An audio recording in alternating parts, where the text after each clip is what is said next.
Bonjour, bienvenue dans notre émission Emportée par la foule, émission de Pop Finance et Dialogue RCF consacrée à l'économie et la finance participative, consacrée au crowdfunding. Et avec Patrick Lepcamus de Pop Finance, on va faire le point sur les décisions de la Commission européenne. Ça faisait un moment qu'on se disait, on attendait que l'Union européenne, la Commission européenne se préoccupe de donner un cadre peut-être. Alors ça avance aujourd'hui. Voilà.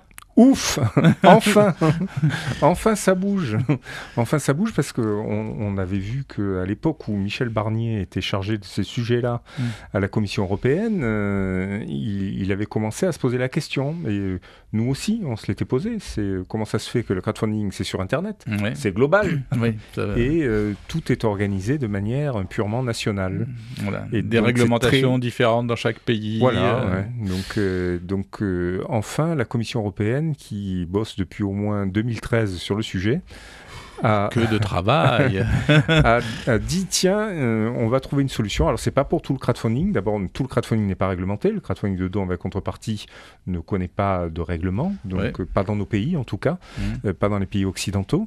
Mais le prêt et le capital, les deux autres formes de crowdfunding, sont forcément réglementées puisque, on le rappelle, pour le prêt, c'est venu à l'encontre des règles du monopole bancaire, et pour le capital, celle des marchés boursiers. Oui, puis c'est de l'appel à l'épargne publique, donc il y a une réglementation. Il y avait des réglementations pour lesquelles cette nouveauté n'était pas prévue, et donc on a enfin un cadre qui permettra d'expérimenter la possibilité de devenir un peu transfrontalier. Donc c'est minimal. C'est une solution un peu mixte.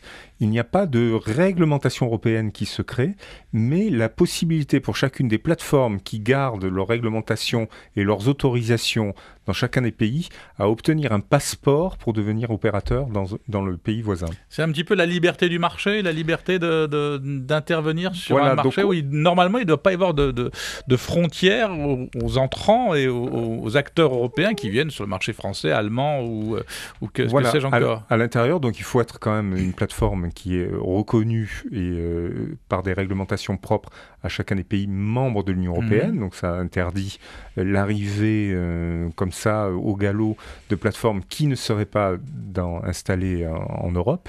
Plateformes américaines essentiellement. Par exemple, et peut-être bientôt les anglaises, c'est possible, tout à fait possible.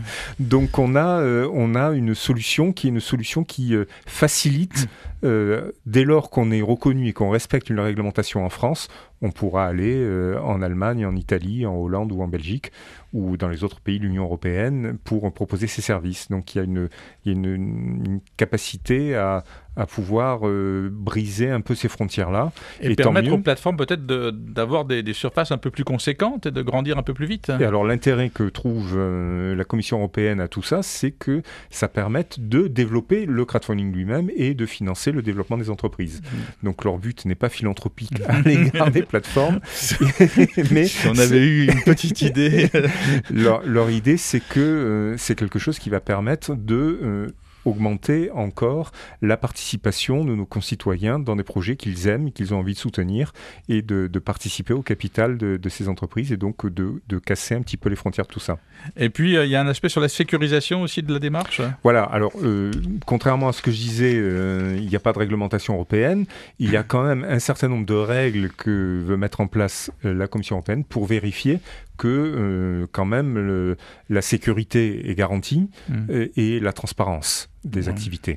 Donc ça, là, par contre, ils sont vigilants. Donc ils rajoutent quand même un certain nombre de contraintes pour vérifier qu'on ne profite pas de ce passeport pour aller contourner les réglementations et notamment la protection des investisseurs. Du blanchiment, des financements étranges. Voilà. Donc un passeport avec un peu de réglementation. Donc tout ça, c'est examiné, mis en place pour 2 ans, et puis au bout de 2 ans, on fait un bilan. On fait un bilan pour voir si ça a bien fonctionné ou pas, si on peut aller plus loin ou pas. Mais en tout cas, les réglementations nationales ne sont pas mises sous la coupe d'une réglementation commune en Europe. Par contre, c'est une ouverture. C'est une ouverture seulement.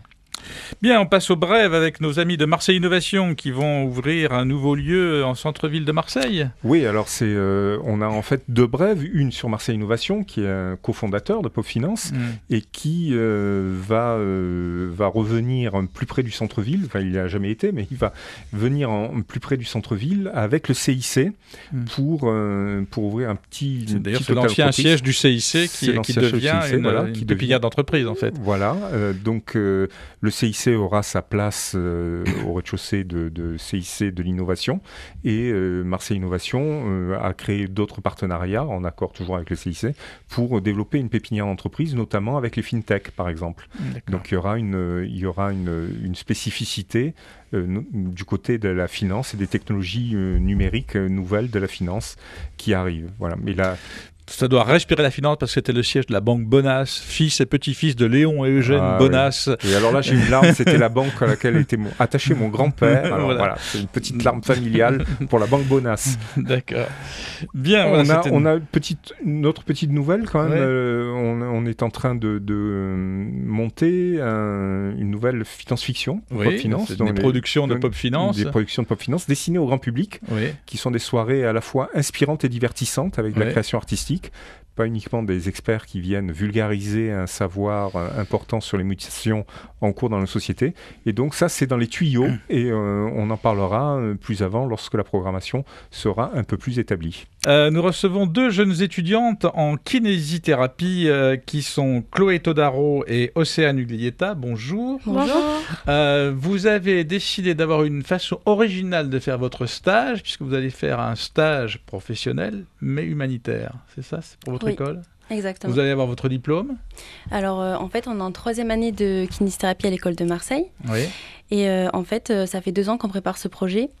Donc, en fait, c'était un projet que nous a proposé notre école. Et toutes les deux, nous avons très envie, en fait, de faire de l'humanitaire une fois que nous serons diplômés. Donc, pour nous, c'était logique, en fait. Ça s'inscrivait complètement dans notre parcours. Pourquoi le Vietnam? En fait, parce que c'est un pays déjà qui a beaucoup souffert. Vous connaissiez déjà un peu? Oui. Ouais. En fait, donc Océane est déjà allée en Thaïlande. Oui. Et moi, je suis déjà allée au Laos. Et en fait, c'est à côté, mais enfin, c'est pas le Vietnam quand même. Voilà, c'est l'Asie. Ah, d'accord. Voilà, c'est la même culture. Enfin, c'est la culture qui est différente, mais qui s'inscrit un peu dans les mêmes pratiques. Alors, le Vietnam, donc déjà, il a déjà beaucoup souffert de nombreux conflits, encore très récemment. Et donc aussi nous voulons y aller parce que c'est une culture qui est extrêmement riche et une population qui est très souriante. Là-bas, les kinés ne sont pas nombreux en plus par non rapport à vous donner les chiffres. Complètement différent, c'est 1 pour 100 patients alors qu'en France c'est 1 pour 24. Ouais. Voilà, c'est ça, c'est complètement différent de la France en fait. Voilà, c'est une autre pratique, c'est des autres pratiques et aussi c'est une autre façon de voir le patient. Enfin ici on est très, les kinés on a vraiment ce contact avec le patient qui est très tactile et là-bas, c'est pas leur culture, quoi. Donc, voilà. Oui. Et il y a une autre pratique qui correspond un petit peu à ce qu'on fait en kiné ici, qui serait pas forcément dans les normes occidentales ou européennes? Non, c'est, on va dire que là-bas, c'est bon déjà par le manque de kiné, ils peuvent pas aller voir tous les patients, et aussi, ils ont un manque de en fait, ils ont une pratique complètement différente. En fait, donc pour eux, c'est pas une pratique, c'est pas. Pour eux, ce serait normal, mais c'est juste qu'ils n'ont pas pris comme ça, en fait. D'accord. Voilà. Votre stage humanitaire, il a quel objectif? Alors, l'objectif premier, ça serait d'apporter du matériel de rééducation, puisque là-bas, ils sont dans le besoin très demandeur, ils n'ont absolument rien.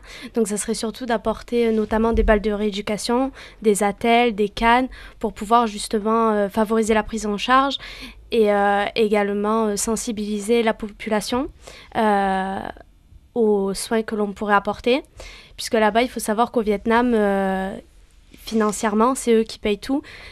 Donc de la chambre, du geste chirurgical, mais également les pansements, les médicaments. Donc justement, au niveau kiné, il ne reste pratiquement plus rien et ils vont sortir de manière prématurée. Donc nous, avec l'apport de matériel... Vous avez déjà collecté du matériel? Oui, on a commencé déjà à négocier avec l'hôpital. On a pu avoir quelques attelles et quelques cannes.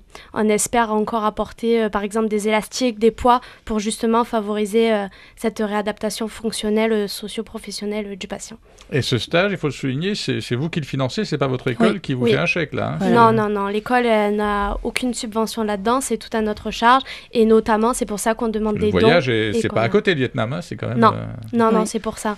C'est pour ça que cette cagnotte, on pensait que c'était vraiment... Alors vous partez sur une cagnotte qui paraît modeste, c'est 300 €, mais on peut dépasser, mais pour le moment ça décolle pas très fort encore. Oui, on a 25% de notre objectif il va sur faire un 300 effort, là, €. Et voilà, il on nous a reste fait encore nos 14 auditeurs jours pour vous aider un petit peu là, pour financer du matériel médical. Mais d'ailleurs, donc, sur notre page Ulule, donc Projet Kiné Vietnam 2018, ils pourront trouver justement... Vous êtes en lien avec des établissements hospitaliers, des établissements de soins au Vietnam déjà, ou vous allez avec l'hôpital de Saint-Paul, du coup, qui va nous accueillir. Donc vous avez un établissement qui est votre partenaire avec lequel vous allez travailler. C'est ça. Oui. D'accord. Comment vous allez accentuer un petit peu la communication là, au cours des jours qui viennent, là, parce qu'il faut mettre la gomme pour atteindre un peu de ces objectifs et puis acheter des matériels. En fait, on essaie de communiquer autour de nous, on essaie de dire aux personnes... Et dans votre école, ça adhère un petit peu Oui. En fait, on communique au niveau de notre école, on essaie de... Il y a d'autres stages humanitaires qui se font dans votre école ou si vous êtes les seuls à faire Oui. Il y a aussi dans d'autres pays comme le Cap-Vert, l'Indonésie, il y a également au Canada. D'accord. Bien, donc on retrouve toutes les informations pour vous aider à financer votre projet sur Ulule ou sur notre page Facebook, la page Emportée par la foule. Là, on va essayer de relayer aussi pour que vous atteigniez vos objectifs. Vous êtes aujourd'hui... J'en profite aussi pour vous dire la page Facebook aussi qui s'inscrit Projet Vietnam 2018. D'accord, Projet Vietnam 2018. Bien, on espère que vous allez y arriver et que vous allez dépasser ces objectifs pour apporter effectivement une aide efficace à vos partenaires vietnamiens. Merci à Romain Sestari qui a préparé cette émission. Merci à Guillaume Baudouin qui a assuré l'image. Merci à Frédéric Banégas qui assure le son. Vous pouvez retrouver cette émission sur rcf.fr. Vous nous suivez sur notre page Facebook Emporté par la foule. On vous donne rendez-vous la semaine prochaine. Restez à l'écoute de RCF.